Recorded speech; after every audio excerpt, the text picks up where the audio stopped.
Hey, so I think it's also really important to talk about the ethical issues behind the cure to aging.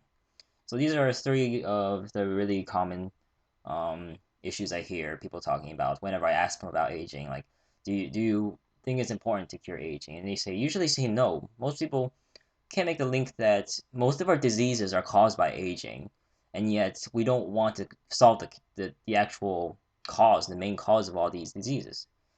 So one of the really common ones you hear people say is that it's unnatural. Somehow there's somehow there exists something that's not outside of nature. And they when you usually think of dying of a natural cause, they usually think of dying in bed, it's like a peaceful death. But biologically, there's no such thing as dying of unnatural causes. Everything a person dies has to be natural. And also, I mean, it's when we die of aging, we really do die of a disease. Everything we die of, other than being hit by a car, everything biological is a disease. It's just that we haven't given a name to that disease yet. Like we have names for cancer. I mean, we have diseases named cancer. We got pneumonia. We have countless numbers of names for diseases, but we can't name them all. So that's when people say we die of aging, we die of natural causes. But a lot of people die of cancer. I mean, what is cancer? When you say people die of aging, cancer is a part of aging. Dying of asthma is also a part of aging. So it makes no sense when people say that they are dying of natural causes, just that, I mean, unnatural causes, just that when you die of aging, you're dying of a disease at its final stage. So when a person is dying of cancer, you're also dying of aging. They're the same thing. Cancer is caused by aging at most because it's due to, as I said in the previous videos, it's due to mutations that forces a cell to not recognize that it needs to stop dividing, so it continues dividing over and over again. Another common thing I hear from people is that there's going to be overpopulation. Well, I think right now is that we can't decide for the future that just because we think there's going to be overpopulation. I mean, there's true that we are going to have overpopulation, but is that a reason to stop learning? Like, we can't decide for the future people whether they should or should not have the medicine. I think we should at least invent it, and if they decide to use it, then sure, let them have it.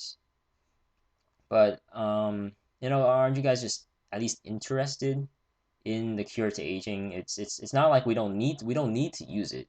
It's just something that we can have in case we do need it. And then another common argument I hear is it would screw up the medical system. Now this makes no sense at all because the medical system was there. We invented the medical system. It's going to have imperfections. Now, why do they want to keep the medical system exactly intact?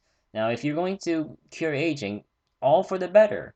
We don't have to spend so much on medical bills or a huge portion of our government spending is spent on the medical system, is more specifically helping out the old guys. So another thing that people say is that when you think of a cure to aging or immortality, this isn't really a case of immortality. There's it's physically impossible to have immortality. Just to be clear. But when you think of it, you think of immortality, but somehow we're going to age to a point where we're going to be right before terminally ill. The point that we're going the point to the point that we're going to be old forever. But that's not the case. The goal of all aging researcher is to maintain youth. So it's not really going to make a person decrepit for the rest of eternity. It's not going to be a torture. So imagine being 20 for maybe a few hundred years before finally becoming 30 or 40 or 50. It's going to be, I guess, your prime years. And it's not going to screw up the medical system. I mean, the medical system is already pretty screwed up. It's best if we don't uh, mess around with it even more. And then people can say that doctors are going to be out of business, but I mean, there's always going to be a need for doctors. The aging cures, as I say, but it's just more like an aging treatment. It's never going to be perfect, and there's always going to we're still going to have stuff like cancer. I mean, it's going to be really hard to get rid of cancer. Every cell type in our body can become cancer. And there's also other diseases you can have, psychological diseases. You can have people being hit by cars, getting an arm mauled off by a dog. There's always going to be a need for doctors. So none of these three arguments aren't really. I mean, overpopulation is a good argument, but that's essentially saying we're not going to discover it because we're going to decide the future. We're going to decide for our future what they can or cannot do with their life. Right.